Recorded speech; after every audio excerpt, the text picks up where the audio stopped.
फूल की तो मने है जी, फूल की तो मने है। राम राम जी।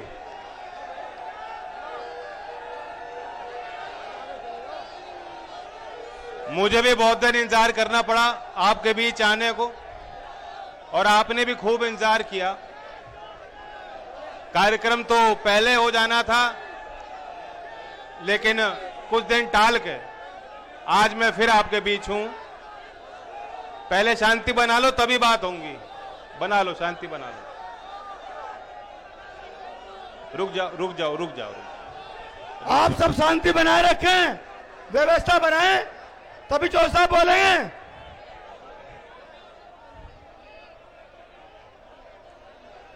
अभी संचालक महोदय ने कोई, हाँ रण भी होगा, संचालक महोदय ने अपनी पंक्ति सुनाई, लेकिन योगी तो ना तो मेहनत जैसे लगते, ना ही वो मेहनत करते। क्यों चिंता कर रहे? जनता कर देगी अब के। जनता ने तो मन बना लिया है, उत्साह देखो लोगों का। मैं आज इस अवसर पे दुष्यंत कुमार जो प्रसिद्ध कवि थे, उनकी बहुत फेमस एक कविता है, एक पंक्ति सुना देता हूं नौजवानों के लिए, क्रांतिकारी उनके विचार। शांति बना लो। आप लोग शांति से सुने। हो गई है पीर, पर्वत सी पिघलनी चाहिए। हो गई है पीर, पर्वत सी पिघलनी चाहिए। मैं भी भूलने लगा।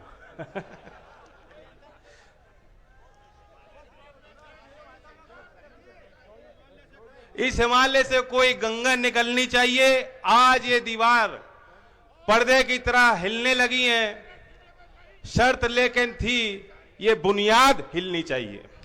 तो नौजवानों, बुनियाद हिलानी है, व्यवस्था बदलनी है। जिस व्यवस्था के चलते पिछली सर्दी में किसान बैठे थे राजधानी की सीमाओं पर अपनी मांगों को लेकर, अब दोबारा सर्दी आ गई। जिस व्यवस्था के चलते वो किसान की अनदेखी होती, जिस व्यवस्था के चलते लोकतंत्र में किसानों को कुचला जाता है और पीड़ित परिवारों को न्याय से दूर रखा जाता है, जिस व्यवस्था ने अर्थव्यवस्था को चौपट कर दिया, मेरे नौजवानों की नौकरी छीन ली, जिस व्यवस्था के चलते जिस जनपद के गन्ना मंत्री हैं वे अपने क्षेत्र के किसानों के साथ भी न्याय नहीं कर पाते। मैं जानता हूं कि 30 अक्टूबर का आंकड़ा है, हमारे शामली मिल की जो गन्ने की जो मिलें हैं, उन्हीं का जोड़ कर लोगे तो 373 करोड़ रुपए गन्ना किसानों का बकाया इसी जिले में, इसी जनपद में। तो यह बुनियाद हमें चेंज करनी है, हिलानी है। जो क्रूर शासक हैं, जो सोचते हैं कि जनता से मुंह मोड़ लो, चुनाव में दूसरे मुद्दे ले आओ, कभी पाकिस्तान, कभी तालिबान, कभी बाबर और अंग्रेज से लड़ना चाहते हैं। योगी जी गरीब आदमी पे यूएपीए लगाना चाहते हैं, बुलडोजर चलवाना चाहते हैं लोगों के मकानों पर। लेकिन एक भी दिन, एक भी तारीख 5 साल में हमने और आपने देखा है, आप भी गवाह हो, एक ऐसी तारीख, एक ऐसा पल नहीं आया कि योगी जी ने किसी पूंजीपति को या बड़े आदमी को कटघरे में खड़ा किया हो, क्या गरीब आदमी का पक्ष रखा हो, किसान का पक्ष रखा हो। अगर योगी जी चाहते तो यहां जो गन्ना किसानों का बकाया है, क्या सोचते हैं आप? अगर मंत्री जी दिल खोल के काम करते, अगर इनकी इच्छा शक्ति होती, अगर सरकार में किसान के दर्द और पीड़ाओं को समझने वाले लोग होते, चाहे दिल्ली में हो चाहे लखनऊ में हो, तो ये नौबत नहीं आती। क्या करना है उनको? कानूनी दाव पेच सब मालूम है, कानून सख्त है, कानून में तो प्रावधान 14 दिन का है, कानून में ब्याज का प्रावधान है। एक कानून चौधरी साहब के समय का बना था जो मोदी जी ने उसको खत्म कर दिया। उस कानून में तो यह भी लिखा था कि कोई मिल मालिक अगर जो है भुगतान समय पे नहीं करता बार बार, तो उसकी मिल भी सरकार एक्वायर कर सकती है। वह कानून उन्होंने खत्म कर दिया मोदी जी ने, लेकिन अभी भी कानून है। अगर ये चाहते तो किसानों को समय पे भुगतान हो सकता। और चुनाव के पहले हमें, आपको पता है, मोदी जी ने आके बड़ी बड़ी बात कही थी। आज चुनाव के पूर्व संध्या पे हम सब सोच रहे थे कि इतना बड़ा आंदोलन हो रहा है, गांव गांव गली गली हर बैठक पे चर्चा है कि गन्ने का भाव तय होना है, कुछ ना कुछ बढ़ेगा। लोग अनुमान लगा रहे थे, हरियाणा ने घोषित किया ज्यादा, पंजाब ने घोषित किया, उसके बाद सब लोग अनुमान लगा रहे थे कि कम से कम 400 पार तो होगा। खूब दबाव है किसानों का।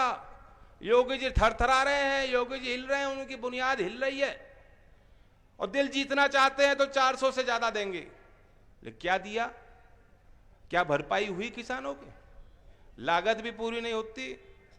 तो 5 साल में जो किसान के लिए इतनी महाकंजूस सरकार रही हो, किस तरह से लागत बढ़ती आई आपकी। सबसे पूरे देश में सबसे महंगी बिजली। बनत के लोग आए थे अभी, उन्होंने बड़ा आशीर्वाद मुझे दिया, धन्यवाद करता हूं। पिछले साल बनत के ही एक मजदूर जो 4 साल से हरियाणा में भट्टे में मजदूरी कर रहा था, जिसके घर में कोई कनेक्शन नहीं था, कोई बिजली नहीं आ रही थी, उस एक गरीब के घर भी 1,37,000 रुपए का बिजली का बिल योगी सरकार ने, योगी जी ने खुद पहुंचाया था। बताओ बनतवासियों, 1,37,000 का बिल आया था उस पर भी। कोई मजदूर कैसे भर देगा? कोई किसान कैसे भर देगा ऐसे बिल को? अब किसानों को डर लग रहा है क्योंकि आपके ट्यूबवेल पे भी मीटर लग रहे हैं और किसान जो बैठे हैं आंदोलन कर रहे हैं, उनकी मांग कृषि कानून को लेकर है। लेकिन एक बड़ी बात है जिस पे चर्चा हम लोग नहीं कर रहे। मोदी जी चाहते हैं कि बिजली कानून 2003 को बदल दिया जाए। आज बिजली एक्ट के तहत उपभोक्ताओं की अलग अलग श्रेणियां हैं, इंडस्ट्रियल, कमर्शियल, और ये जो कानून बनाना चाहते हैं कि सारी श्रेणी एक हो जाएगी। किसी भी राज्य सरकार में जो रेट का निर्धारण की जो प्रक्रिया है या जो आयोग बने हैं, उनके हाथ में कुछ नहीं रहेगा। बिजली कानून अगर ये मोदी जी जैसा बनवाना चाहते हैं, अगर बन गया, अगर हम और आप चूक जाएंगे, जिस तरह से आपने अभी देखा उपचुनाव में थोड़ी सी आपने इनको चोट पहुंचाई, हिमाचल प्रदेश के, राजस्थान के, हरियाणा के लोगों ने थोड़ी उनको चोट दी और तुरंत जो है उन्होंने टैक्स कम करके, घटा के डीजल और पेट्रोल के भाव आपके लिए कम किए। ये वो चोट का कारण परिमाण है, वही कारण है कि उनको एहसास हो रहा है। अगर हम और आप चूक गए तो ये बिजली कानून में संशोधन भी सरकार लाएगी। एक श्रेणी में सब आ जाएंगे और फिर दिल्ली में बैठ के अंबानी और अदानी जैसे लोग कितना बिजली का बिल आपके घर में पहुंचना चाहिए, ये लोग तय करेंगे। हम और आपके हाथ में कुछ बस में रहने वाला नहीं। मैं सचेत कर रहा हूं, 14 दिन की बात मैं कह रहा हूं, 14 दिन की बात हर एक किसान जानता है कि ये हमारा हक है। आज नहीं मिल रहा 14 दिन में, 1 साल 1.5 साल पीछे मिल रहा है, तब भी कोई शिकायत किसान नहीं कर रहे हैं कि मिल जा। लेकिन हम और आप जानते हैं, सब लोग जानते हैं कि आज कानून में 14 दिन का प्रावधान है। वो 14 दिन की जब प्रावधान जब तक कानून में लिखा जाएगा, देश के न्यायालय में, लोकतंत्र में, देश के सदन में, सड़क पे हम और आप बैठ के अपना विरोध भी जता सकते हैं और पूछ भी सकते हैं और हिसाब भी ले सकते हैं कि 14 दिन हो लिए। लेकिन अगर हम और आप चूक जाएंगे और बाबर और औरंगजेब को गोली देकर कैराना पलायन की बकवास करके ये लोग वापिस अगर सत्ता में आ गए, तो ये 14 दिन का प्रावधान भी कानून से मिटने वाला है, ताकि हम और आप, कोई भी किसान अपना हक ही ना मांग सके। ये कोई बनावटी बात नहीं है, ये मत सोचना। बिजली की बात 2018 से हमने कहनी शुरू कर दी थी और आज असलियत है। आज एहसास हो रहा है लोगों को, उस समय एहसास नहीं था। यह भी बात कोई मनगढ़ंत बात नहीं, बनावटी बात नहीं है। नीति आयोग सिफारिश कर चुका, जो किसान की लागत पे जो फैसला लेने वाला केंद्रीय आयोग है, उसने सिफारिश पे हामी भर दी और केंद्र सरकार पे वो प्रस्ताव भेज चुके हैं कि 14 दिन को हटा दो। और किसान को गन्ने की जो मिल है, चीनी जो मिल है, उनके पूंजीपतियों की कमर टूट जाती है। वो ब्याज नहीं चुका पाते, बैंकों से लोन लेकर जो है किसान का भुगतान कर पाती है मिल। ये दलील दी है, ये दलील दी है जो आपके वकील बैठे हैं दिल्ली में, ये दलील उनको मोदी जी के आगे रखी जा रही है। और अगर हम और आप चूक जाएंगे तो निश्चित तौर पे 14 दिन का आपका जो आज हक है, वो हक आपसे छीन लिया जाएगा। वो कह रहे किस्तों में दो, 14 दिन की बात खत्म करो, किस्तों में दो। अगर आपने गन्ना सप्लाई कर दिया और कई किस्तों में 1 साल, 2 साल, 3 साल में आपको पेमेंट मिलेगा, क्या हो रहा है गुजारा? बच्चों की फीस भर पाओगे? शादी में जिस तरह से बैंड बाजे के साथ और शान के साथ, हालांकि मेरे विचार तो अलग है, मैं तो चाहता हूं शादी में ये सब नहीं करो। मेरी खुद की बारात में 50-60 लोग गए थे।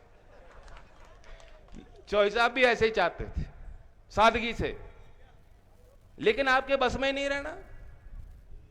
तो ऐसी जालिम सरकारें हैं, ऐसी व्यवस्था को बदलना है तो बहुत ही समझदारी से हमें और आपको आगे मिलकर चलना हो, बहुत प्रयास करने पड़ेंगे। ये सभा तो आपने बहुत अच्छी कराई है, लेकिन जितने लोग टिकट मांग रहे हैं उनको भी मैं हिदायत देता हूं, वो चिंता मत करो। और जितने हमारे बैठे हैं कार्यकर्ता, उनको भी मैं कहता हूं कि अपनी चाल और दुगनी तेज करो।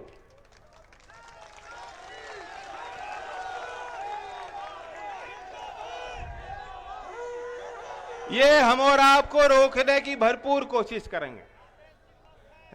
लखीमपुर की घटना हुई थी, उस दिन भी रोकने की कोशिश की थी। मैं बरेली गया, उसके बाद उनकी अंतिम अरदास पे किसानों के उन परिवारों के बीच जाना चाहता था, वहां भी उन्होंने रोकने की कोशिश की, लेकिन रुका तो नहीं। मेरा काम रुकने का नहीं है। मैं खुले दिल से आपके वादा करता हूं, अगर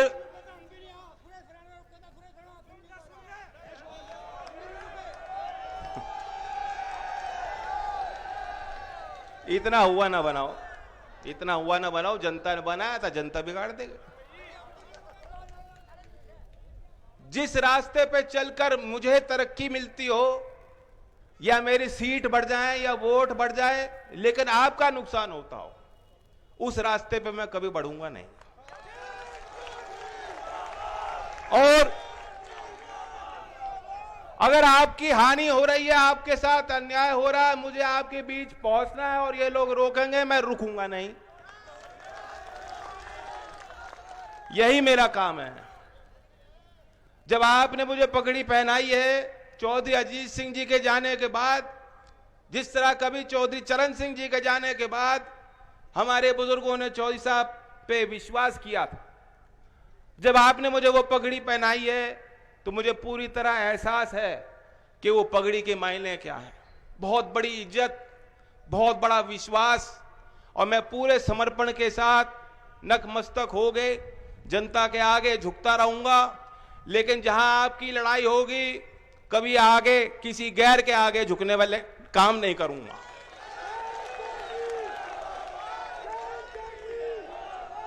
हमें यूपी की फिजा बदलनी है।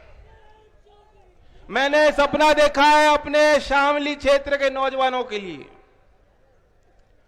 अगर आप व्यवस्था बदलना चाहते हो, इनकी बुनियाद हिलाना चाहते हो, वैसे आना तो आज ही था मुख्यमंत्री जी को।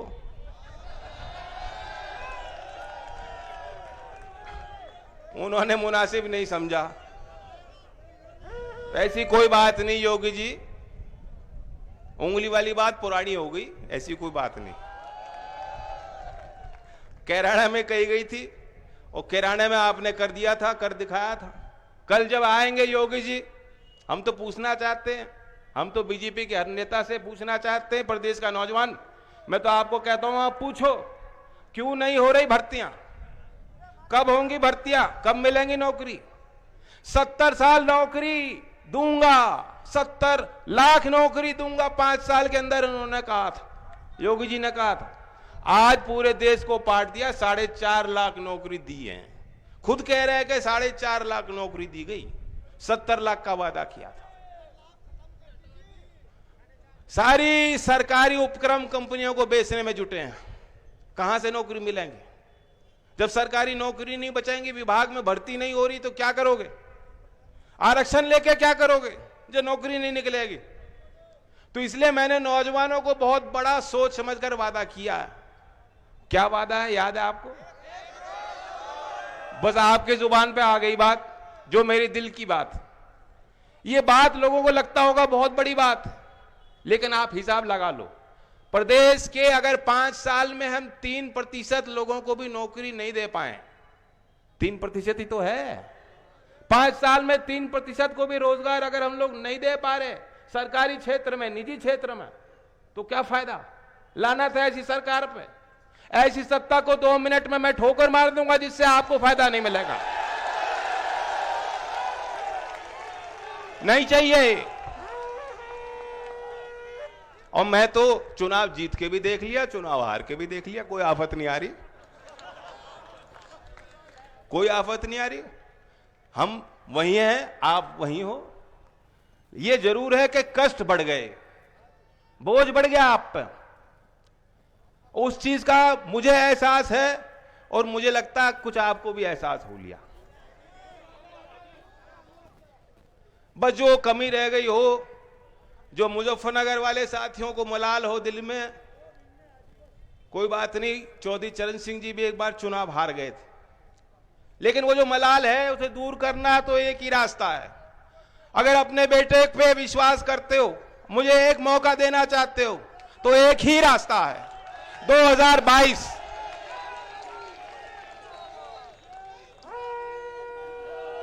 मुझे भी एहसास है हम लोगों की मजबूती क्या है, हम लोगों की कमजोरियां क्या। हमारी मजबूती है ये नौजवान। ये हल्ला बहुत करते हैं, सभा में भी आएंगे, ट्रैक्टर लगाएंगे, झंडा लगाएंगे, आक्रामक हैं, इनकी जरूरत है मैं, लेकिन जोश के साथ होश की भी जरूरत। हमारी कमजोरी यह भी है कि हमारे संगठन का ढांचा बहुत कमजोर है, नहीं बच रहा संगठन। हमारे संगठन के सभी जिम्मेदार लोगों से मैं उम्मीद करता हूं कि आने वाले 2 माह के अंदर हर गांव में कार्यकर्ताओं को मैं देखना चाहता हूं। हर गांव में प्रशिक्षित कार्यकर्ता हमारे होने चाहिए। आज ही मैं ऐलान कर रहा हूं, आने वाले समय में हर रविवार को हम अभियान छेड़ेंगे, बहुजन उदय अभियान। जो वंचित समाज के लोग हैं, जो गरीब तबका है, जो मजदूरी पे गुजारा करते हैं, उनके बीच पूरी पार्टी के सभी जिम्मेदार लोग, जो पूर्व विधायक हैं या जो विधायक बनना चाहते हैं, जो जिला अध्यक्ष हैं, जो महासचिव हैं, और आप लोग भी अगर राजी हो तो आप भी साथ जाना। हर रविवार को उनके गांवों में जाना है, उनके बीच जाना है, उनकी समस्याओं को समझना है, उनकी रग पे हाथ रखना है, उन्हें संगठन में जिम्मेदारी देनी है। संगठन में होगी भागीदारी, सत्ता में होगी हिस्सेदारी। ये बहुजन उदय अभियान का नारा है। अगले रविवार 14 तारीख में मैं उम्मीद करता हूं आप इसमें अभियान में जुड़ेंगे, और हर रविवार को समय निकाल के, ताकि जहां आज हमारी कमजोरी है वे कमजोरी दूर हो पाए। ना अब के मैं पहले करंट लगाऊंगा तब टिकट दूंगा।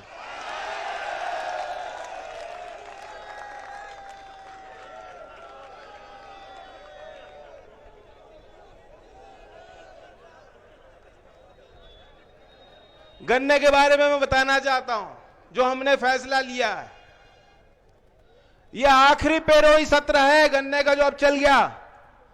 यह आखिरी सत्र है जहां आपको कष्ट झेलने होंगे।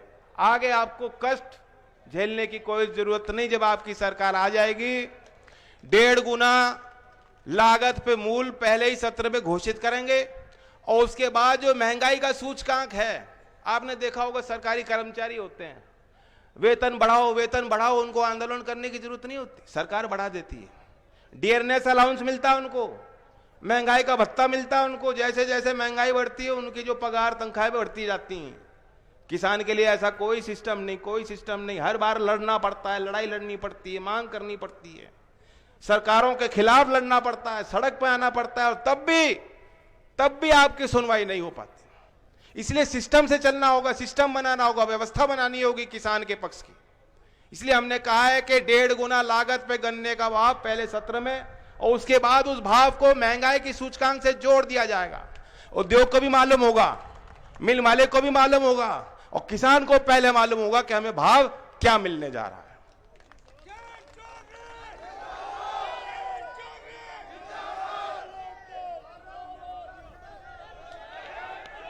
अब ये कह रहे सरकारी कर्मचारी सब तंग है, मैं जानता हूं, पुलिस वाले भी बहुत तंग हैं, लेकिन इनकी बात भी कही है हमने बहुत बढ़िया।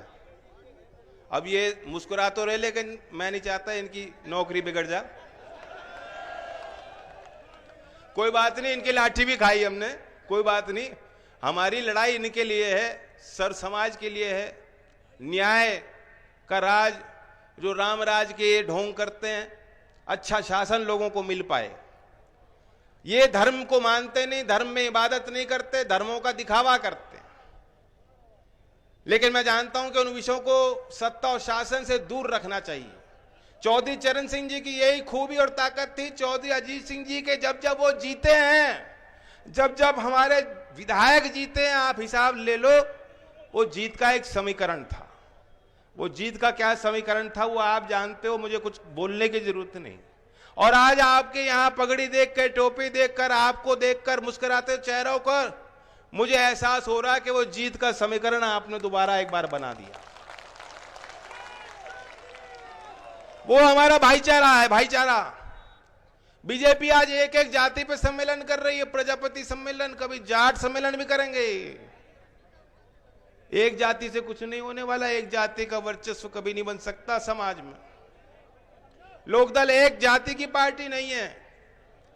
आप मेरी जाति से पहचान मत करो, मेरे जज्बात को पहचानने का काम करो, मेरी भावना को समझने का काम करो। मैं अपने नौजवानों से खास तौर से कहना चाहता हूं। तो फिर हमारे घोषणा पत्र पे भी आप लोगों ने गौर किया होगा। मोटी मोटी बातें तो आपको पता है नौकरी की। और कोई भाई अगर पढ़ना चाहता है तो मैंने ट्विटर पे अपने एक पूरी लिंक दी है, उस पर आप अपने फोन पे ही उस चीज को पढ़ सकते हैं। जो 22 के हमारे 2022 के 22 संकल्प हैं, और पूरा मैनिफेस्टो हिंदी में और इंग्लिश में। आप चाहते हैं तो फोन पे ही आप डाउनलोड करके पढ़ सकते हैं। आप उसको छपवा भी सकते हैं, गाँव में उसको बंटवा सकते हैं, बैठक में बैठ के लोगों को बता सकते हैं। ये प्रचार का अहम हिस्सा है। और हमने शायद देश में जितने चुनाव हुए, आप विश्लेषण कर लेना, आज तक किसी भी पार्टी ने चुनाव के 4 महीने पहले घोषणा पत्र जारी नहीं किया।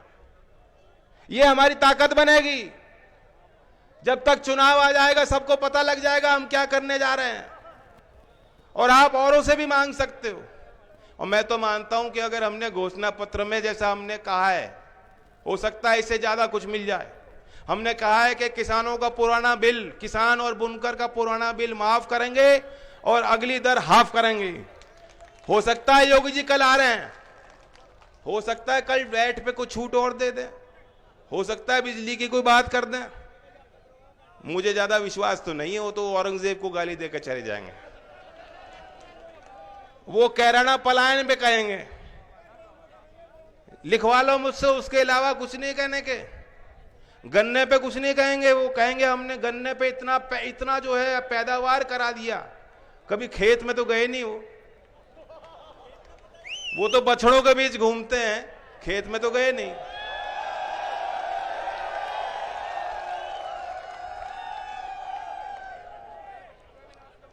तो जैसे ये खेती का भी नाश कर रहे हैं, ये जो छुट्टे घूम रहे हैं खेतों में, ये भी तो नाश कर रहे हैं, किसान का नाश है।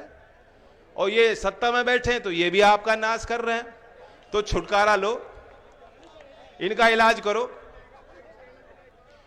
एक एक दिन बहुत कीमती है, अब वक्त नहीं बच रहा, 4 महीने नहीं बच रहे, एक एक दिन बहुत कीमती है। इसलिए मैं आपसे उम्मीद करता हूं, मुझसे मिलने की होड़ मत करना, दिल्ली की दौड़ छोड़ दो।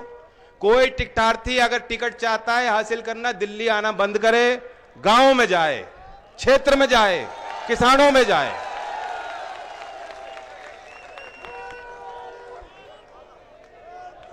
और गढ़ के मेले की, गंगा मेला की, दिवाली की, गोवर्धन की, सभी त्योहारों की, भैया दूज की आपको शुभकामनाएं। मैं इस बार मना तो नहीं पाया आपके बीच, मैं जानता हूं ये इस बार दिवाली भी सबके लिए फीकी रही, लेकिन मैं जानता हूं कि हम और आप साथ रहेंगे तो उजाला भी पहुंचेगा, तरक्की भी पहुंचेगी घर घर। धन्यवाद। जय हिंद, जय भारत, जय किसान।